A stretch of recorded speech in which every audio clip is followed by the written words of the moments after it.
ડભોઈમાં આવેલી મદદનીશ ખેતી નિયામકની કચેરી બિસ્માર હાલતમાં જોવા મળી રહી છે। છેલ્લા 5 વર્ષથી રજૂઆતો કરવા છતાં પણ તંત્ર ઘોર નિંદ્રામાં હોય તેમ લાગી રહ્યું છે।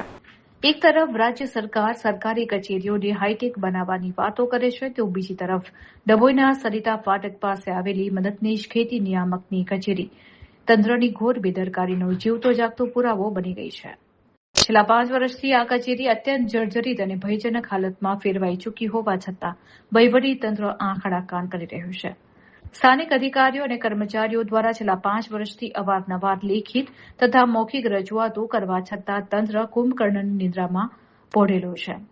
વર્તમાન ચોમાસા દરમિયાન કચેરીની છતમાંથી સતત પાણી ટપકી રહ્યું છે અને સ્લેબના મોટા મોટા પોપડા નીચે ખરી રહ્યા છે। ડભોઈ તાલુકાના 118 ગામોના ખેડૂતો અને અરજદારો અહીં રોજિંદા કામકાજ માટે આવે છે। જર્જરિત મકાનને કારણે અહીં આવતા ખેડૂતો અને ફરજ બજાવતા કર્મચારીઓના માથે સતત અકસ્માત અને જાનહાનિનો ભય તોડાઈ રહ્યો છે।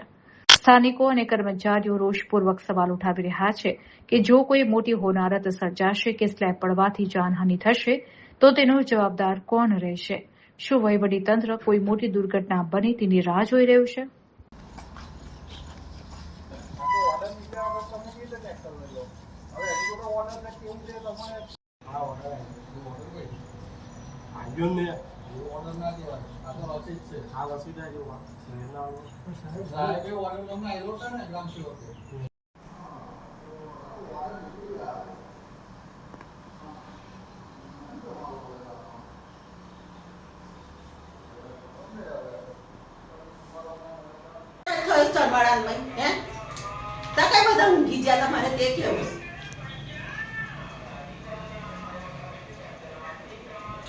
પેલામાં તમે મને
ऑफिस है